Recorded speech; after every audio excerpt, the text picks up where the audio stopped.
Up next on an all-new Arcade Pickers. So wintertime in Arizona is a very special time for arcade pickers because we can actually pump out cabinets a lot faster than when we're dealing with the 110 degree weather in the summer. Alright, so now that we have the cabinet completely bondoed, we're ready to start painting this thing and getting it all pretty before we do the technical stuff. And he let me know right away he was looking for a Superman Taito cabinet. So that's what we're going to turn this into because I'm a huge Superman fan. This country is safe against Superman, thanks to you. No, sir. Don't thank me, Warden. We're all part of the same team. I'm Corey Masal, and this is our home arcade. I've been playing games for over 30 years, and my son Jacob, he's been playing games for the last 10 years. We've searched all over for some of the rarest arcade cabinets you can find, but we still have yet to find the Holy Grail. Attention, Dark 1. Oh no, the knife, man! 511 in progress. Let's go! Narc, made by Williams Arcade Cabinet. One of my favorite games of all time. My son Jacob is searching for a PlayStation 5. Join us as we hit the highways to find people's garages and home collections to search for what we've been looking for. This is Arcade Pickers.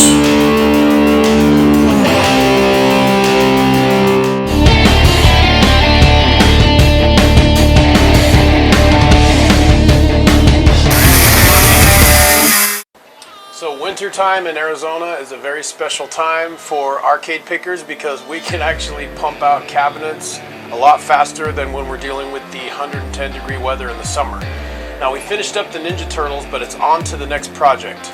So there's a couple of contacts I've made here in Arizona that are fantastic, and David in Tucson is one of them from our episode Lost in Tucson.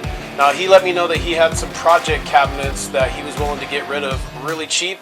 So I made a trip out there to pick up a cabinet. Now we found this cabinet there, it's a Stern cabinet. Now this used to be a scramble, but the thing is it doesn't have the game board, it doesn't have the monitor, it doesn't have any of the wiring, the power supply, nothing is inside. This is a blank, empty cabinet and it's got a significant amount of damage to it. So we're gonna turn this into something special for someone to put in their game room. Now this is a topic I deal with regularly. We love to restore things back original if we can. But when they're totally empty like this and it's gonna cost us more than we can sell the cabinet for to track everything down, from a collector standpoint, I get it, but when we're trying to raise money to get more projects, to get more actual games into people's garages, arcades, game rooms, this is the route we take. So, I've got a friend named Gary that I met here in the Valley. He's a good friend of mine. We've done some jobs for him, and he let me know right away he was looking for a Superman Taito cabinet. So that's what we're going to turn this into because I'm a huge Superman fan. And I actually have the opportunity coming up here very soon to restore a Superman cabinet back 100% original. So in order to get ready for that, I would like to practice on this cabinet. But we're going to make this thing look fantastic. We're going to put all the original artwork on it, the paint scheme. We're going to make it look exactly like a Superman cabinet. But since Gary is going to be buying only one cabinet for his movie theater at home, he wants to have all the games on it. So we're going to mod it to put all the arcade games and get this thing ready to go for him in his arcade. So the first thing we're going to have to do is start repairing some of this damage that's on the cabinet.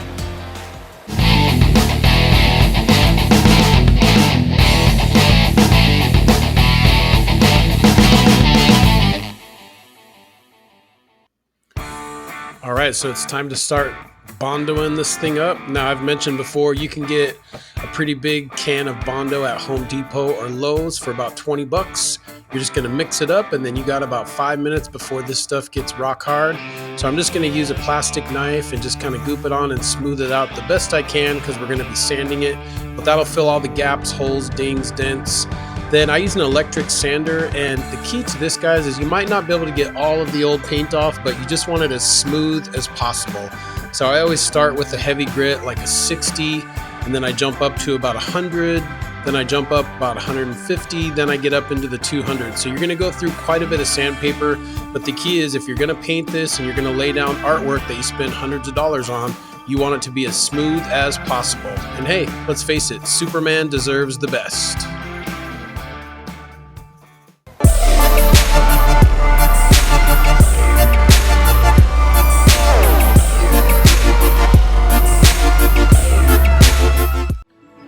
Superman the arcade game was released in 1988 by Taito. Now, Superman, the game, while not directly based on the original film series with Christopher Reeve, does feature music from the movie, such as Superman's main theme and also the one you hear now, Can You Read My Mind? In the game, the player assumes the role of Superman, who must fight through 5 levels to make the world safe from the evil Emperor Zsasz, a character exclusive to this game. The game can be played by up to 2 players simultaneously, with the second player taking control of a different Superman.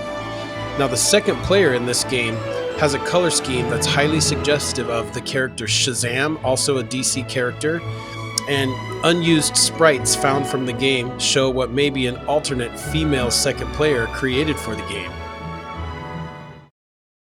We'll be right back with more Arcade Pickers.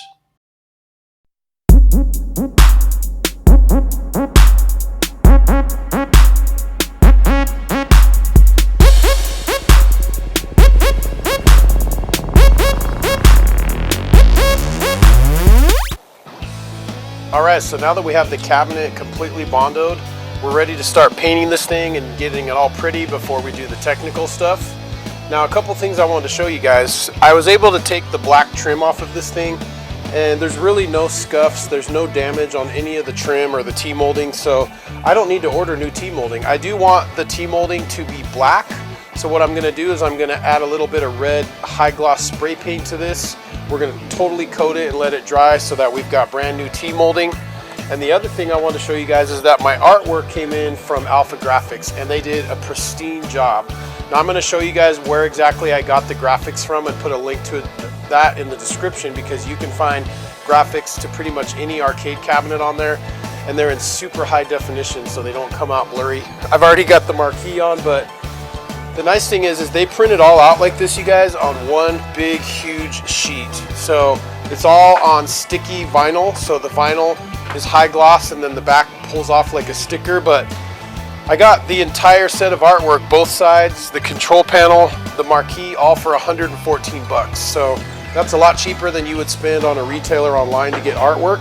So unless you just can't find the artwork online to bring in on a flash drive, you know, it's the best way to go. And you don't want to pay full retail if you don't have to, especially on a project cabinet. Now, I am going to use some of this paint that I found at Home Depot. I went ahead and ponied up and got some nice Behr Premium Plus high gloss light blue paint for this. I did wait to buy the paint so I could match the paint to the artwork. And then the rest of the cabinet, we're going to put this Rust-Oleum Ultra Cover high gloss black on there. So the other thing I wanted to show you guys is that I always use these foam rollers that I get from Walmart. They are for smooth cabinets and doors. Now, if you use the fuzzy ones, a lot of time the sheep fur or whatever it is on there comes off in the paint, and we don't want that. So I use the foam, and we're going to put about 2 or 3 nice coats of the black and the blue on this, and we're going to paint our T-molding. So let's get to it. Here we go. All right, so it's time to start painting this cabinet. I'm going to start on one side. Sorry about putting my butt in your face there, but at least I'm recording everything. But just slow and steady wins the race. You're going to put it on nice and easy. I use a foam roller again just to prevent any hairs from getting in there from the fuzzy ones. And I just start with the borders and kind of work my way in, but you get what you pay for, guys. I always pony up and buy at least the high quality Behr paint is what I like to use from Home Depot. I went ahead and matched the color to the artwork so it would be exact. But I also added the eggshell in there, and that gives it kind of a nice clear coat on there when it's dry and gives the artwork something to really stick to. So I like to put about at least 4 or 5, sometimes 6 or 7 coats of paint on there. You can see it really comes out that deep, rich blue, and there's no drips, no goops. I did the back and the top as well. Now I'm going to go ahead and remove the bolts from the speaker, and these things are pretty messed up because they had some kind of gray paint on there from whoever painted the cabinet before. So I'm going to sand off all of the chrome and get that dirty paint off the chrome and make it shine nice and bright. Then I'm going to go ahead and work my way over to the front of the cabinet. Now I always get high gloss black paint as well, and this is going to take several coats. The nice thing is it blends smoothly right in with the coin door. So I'm going to paint the whole coin door, the whole front of the cabinet, and it's going to have that deep, rich black color on there. Now there's no artwork on the front, so I want to make sure this looks perfect. I did sand down the front even though there was no artwork on the front, just to make sure it was nice and smooth once the black paint's dry. So I'm going to put several coats of this black on here. I'm also going to paint the inside where the monitor goes and around the bezel, just to make the whole cabinet look brand new. You can see when I'm done here, this thing really looks sharp. We don't have our T-molding on there yet, but we've got a nice jet black gloss paint on the front, and we've got the nice deep rich blue on the sides. So now it's time to lay down our artwork, and Alpha Graphics really did a great job on this artwork. And what I like to do is kind of line up where I'm going to put my piece of artwork, and then I tape down one side, and then I use the Loctite spray adhesive from Walmart, and then I'm going to cut off one half of this, and then I'm just going to lay it down, smoothing it out with my hand, and I use a wet cloth just to make sure I can wipe out any bubbles that might appear. So we'll do the other side here, and we'll go ahead and lay that down, and then I'm going to do the other side as well, so you guys can see what this looks like after the artwork's on. So you can see it looks nice and sharp. The paint doesn't match exactly, but if you take a look at the original cabinet, it doesn't match exactly as well. I got it as close as I could with the little paint sample cards in Home Depot, and that's just kind of how it came out, but I think it looks great. Now it's time to add the marquee to get the finishing touch on there, and I am going to leave the original UV light inside because the LED lights are never quite bright enough. So I went ahead and replaced that bulb. You can see we're going to go ahead and add our T-molding on now. Now, remember, if you watched my Turtles video, I use a rubber mallet, and I always kind of shield my blows when I'm tapping this on with a couple of thick cloths. That way we don't actually accidentally dent the T-molding. My daughter decided to come out and hang out with me for a minute while I was adding the T-molding. But this is going to really finish up the final touches on the beautiful part of this cabinet, which is the artwork. So next we're going to get into some of the technical stuff, but I think this looks great.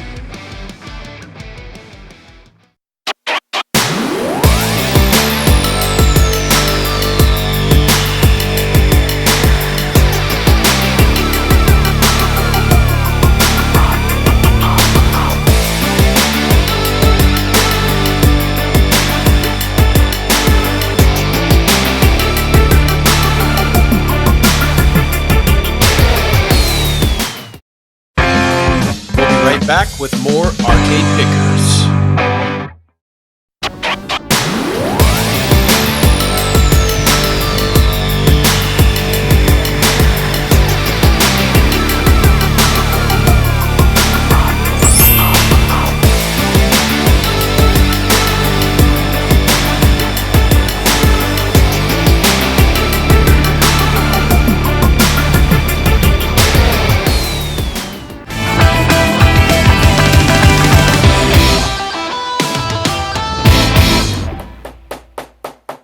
Now when you're hooking up a Raspberry Pi inside of a cabinet, there's a few things you need. You need to make sure you order the one that has the power supply with it, because it's very particular about the exact numbers matching on the power supply that you're using for the Pi. Then you also are going to need at least a 128 gigabyte memory card if you want a decent image with all the games. And when I say image, that's what the download is called that you're going to use to put onto the memory card that the Raspberry Pi will read the games. You're also going to need a monitor with an HDMI, and then that way you can hook that directly into the Pi, and you're also going to need some way to connect the Pi to the amplifier. So on my amplifier, it has the left and right RCA inputs that are going to go down into a 3.5 millimeter audio output from the Raspberry Pi. So we're going to hook that up and get that hooked up to our speakers. Alright, so it's time to put our control panel together. You can see I went ahead and laid the artwork on there. Now the nice thing is I drilled all the holes. I'll show you how to do the drilling in just a minute, but you can order these kits for the buttons on Amazon. They are $40 for 2 players and $80 for 4-player kits, and they come with the joysticks. So basically, instead of having positive and negative for each button, you just have a simple one plug that goes into the button, one plug that goes into the encoder. As long as both sets go into the same buttons on both encoders, they will match up when you set your controls on the Raspberry Pi. So we're going to go ahead and mount this control panel on the arcade cabinet. Now the speaker inside this cabinet, you guys, was a 6-inch speaker, but it was shot. It was from the early 80s, and it basically was all blown out. So instead of buying a brand new speaker, I went down to Goodwill and grabbed one for $3. It's an Alltech Lansing speaker. I'm just going to remove that from the box, and we're going to mount that inside the arcade cabinet. Now this is a mono cabinet. It doesn't have stereo, so there's just going to be one right in the center there. And then also the UV lighting, you guys, I'm going to take care of that and power it, but you can see there's our encoders hanging down for the Raspberry Pi. Now I'm going to go ahead and hook up the speaker, and yes, I did learn this trick where you can just burn off the tips of your speaker wire and it will not harm them, so a little trick for the trade. I'm going to go ahead and hook up the speakers and the UV light. Now, instead of buying a separate power supply for the UV light, I just went and bought a simple cord at Goodwill for a couple bucks. I'm going to strip that down. We're going to plug everything into one big power strip. So we're going to have our UV light plugged into the power strip, our amplifier with the speaker plugged into the power strip, our TV in the power strip, and everything that we need all in one place. So guys, things are moving along nice here. You can see I mounted an HDMI input flat screen monitor in there per the customer's request. He did not want to mess with the CRT. I went to Lowe's and grabbed a sheet of plexiglass. Now I'm going to measure around the monitor here. We're going to fit this right in, and a lot of people don't know you can do this, but you can score your own plexiglass if you grab a razor blade and you just score it over and over and over in the same spot once you've measured out where you're going to cut it. And then you just flip it around and score the same side, and you're going to just put that right over the edge and snap it off so it fits right in where you need it. And then you guys, I'm going to put a brand new gold lock inside the coin door. Now this is going to be for the customer to be able to open this up, and right inside they're going to have access to their Raspberry Pi power and also their amplifier for volume up and down. All right, so we're going to open up the back of the cabinet and get started here today on finishing touches. Now I'm going to mount the power strip inside here, and we're going to plug everything in that needs power. And then guys, those USB encoders that come from your buttons and joysticks just plug right into the Raspberry Pi. Then you're going to go ahead and plug in your HDMI and your power supply for the Raspberry Pi. Now we should be ready to rock and roll once I put the SD card in that has all the games. So we'll be ready to play 20,000 games, including Superman. Now, instead of having to drop quarters in this thing, I'm going to make it super easy for the customer. The same way that I drilled the holes for the buttons on the control panel, I'm just going to use this step bit, and we're going to drill some holes right here above the coin doors for a blue and red coin switch. That way they can just reach down, hit the button, and drop coins in or credits in.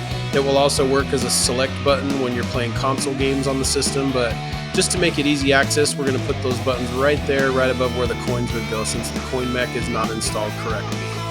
Now, you can see those coin buttons on there, and then I'm going to go ahead and mount the Raspberry Pi and also the volume control right inside the coin door for easy access. Then I'm going to take my plexiglass inside, and we're going to put that last piece of artwork, which is the bezel. Now I measured around the monitor, and then I went ahead and cut carefully with the razor blade before sticking it on to cut out the spot for the monitor. Now we're just going to ease this on and work out any bubbles around the plexi and mount that on the cabinet.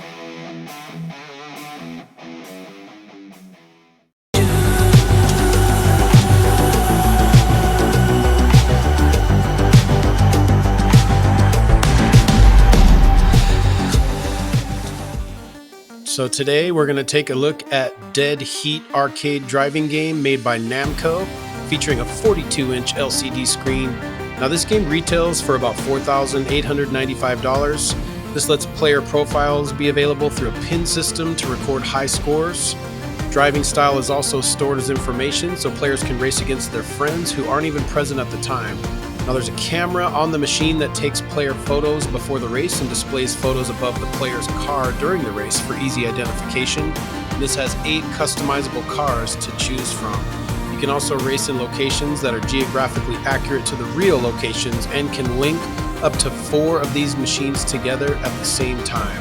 Now this game looks pretty awesome. It's got the nitrous oxide button, the camera change, it's got nice LED lights on the speakers as well as the seat. What an awesome game. If you have a chance to check this out in the arcade, I highly recommend it.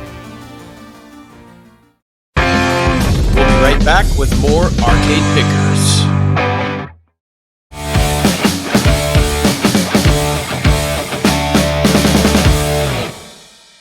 Alright, so I am on my way to deliver this cabinet to my friend Gary. He just lives about 15 or 20 minutes away, so when we get there, we will get it set up and let you guys take a look and see the finished product. Let's do this!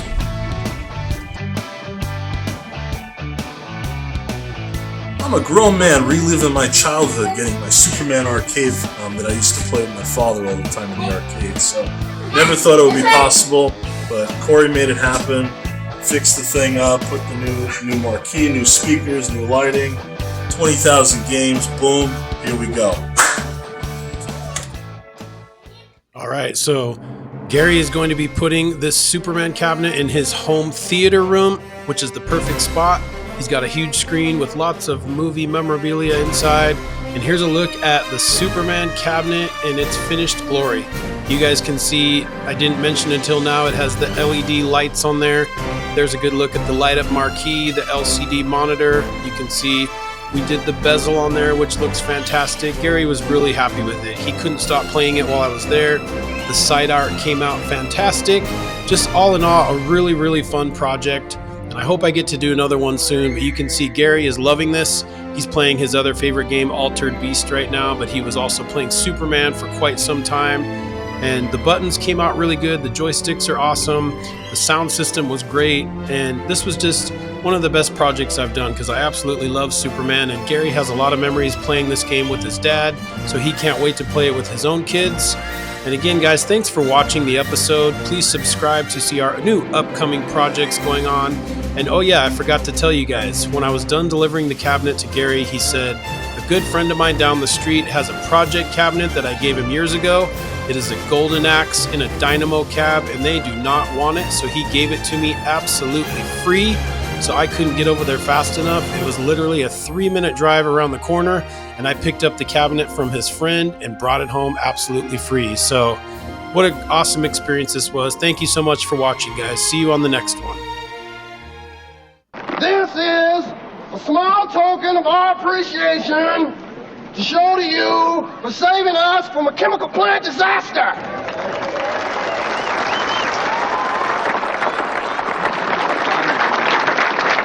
Thank you very much, General. It's very nice. Thank you.